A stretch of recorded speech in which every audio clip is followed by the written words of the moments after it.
permission to build a house, but everything is owned communally. It's just not the same. There's no lot. And here's another icebergs as we're leaving. Icebergs that are falling apart. We're leaving Umanak, the little heliport, and flying across glaciers. Whew. And here we are back in Ilulissat at the where the world's fastest moving glacier is, and that's Chuck and our daughter Jay, and I will let you talk about that glacier. It's called the Ilulissat Glacier now. It's also known as the Jacobshaven Glacier.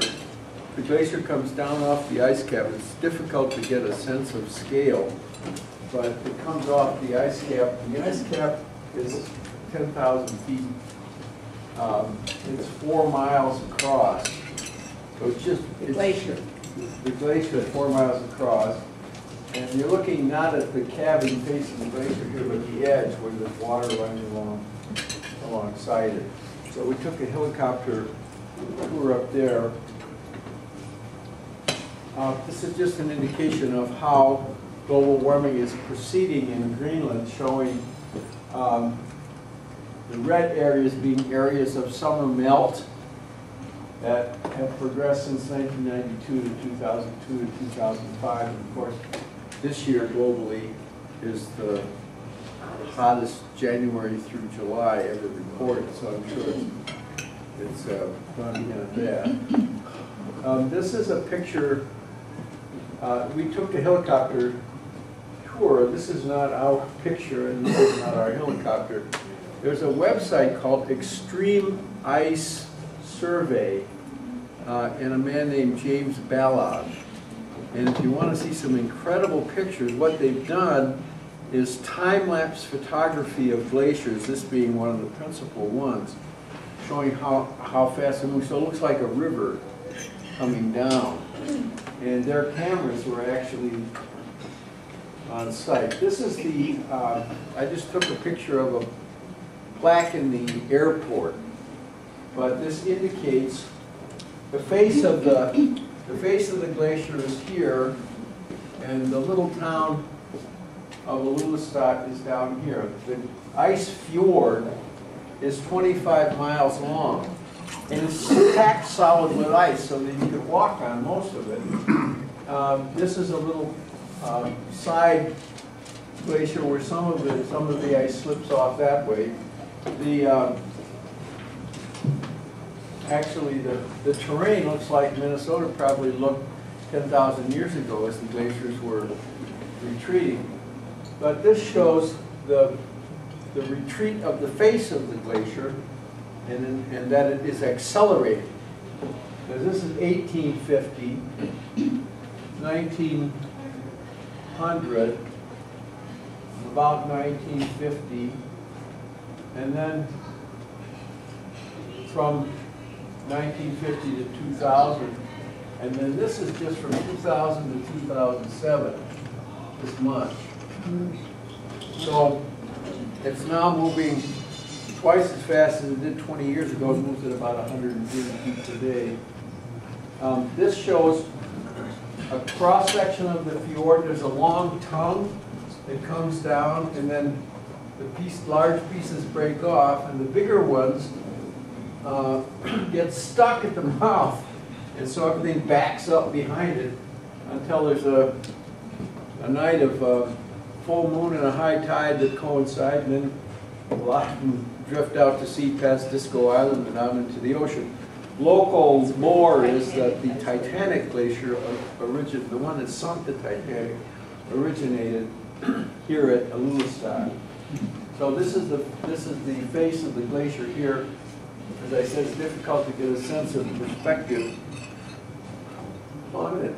These are the time-lapse photography cameras that James Ballard and his crew set up. I know because I looked on his website, and those same cameras are on his website.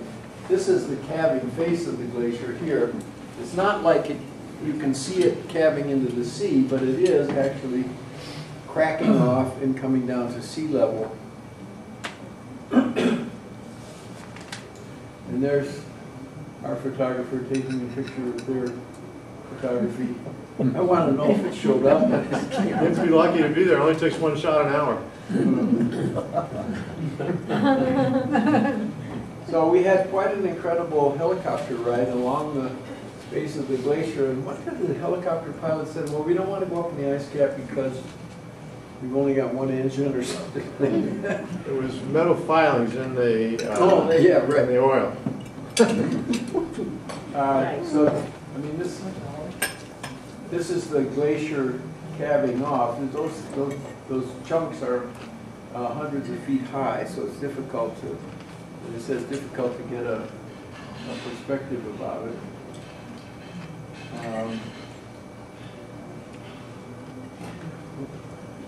And this is in the ice fjord itself, so looking down on the glaciers moving out towards the sea. This is at the, I guess, near the sea as they come out and head out to sea past Disco Island, which is a huge island near the center of western Greenland.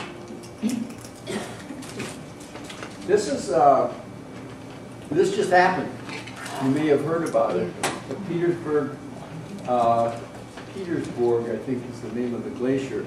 This is on northern Greenland, on the northern side of Greenland. And they had this incredible breakup.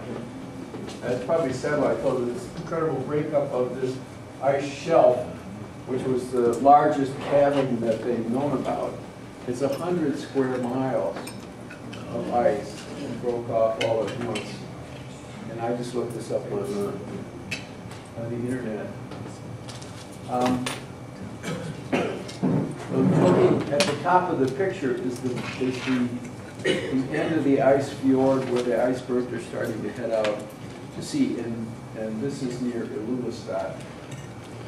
There's a boardwalk that you can take out for that ice fjord and get views of the icebergs. Those are former kayakers. Everybody's a kayaker in Greenland, you know. Yeah, I mean, there's no soil. No, they put rocks on top of it. And you can see these huge glaciers starting to head out to sea. This is the Blues Brothers. And there were some of Sarah's pictures in there. So, sorry. That's pretty much it. So I guess we got a few minutes for questions. Get the lights back there, man, guys. Hey, Steve, I need a palm Monticelli. Monticelli? Here we go. Where? Oh. What their attitude or how they're really feeling? Well, we asked Jonas, who was the elder that Steve's buddy, about how has global warming affected this area. He said, well, you know, in the wintertime, we can't get out to fish. We depend on fishing. I mean, we ship 200,000 tons of halibut out of this place every year. And we go with these big dog sleds. They banned snowmobiles because people would take off and they'd head off way out into the wilderness and they'd run out of gas and they die. So they have dogs, they get back.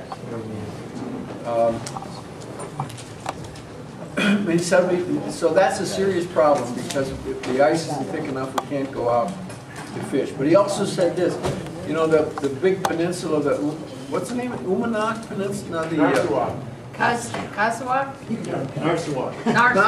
Narcoak Peninsula, a huge peninsula that sticks out, and he flew over that, and it's probably, I don't know, 10,000 feet.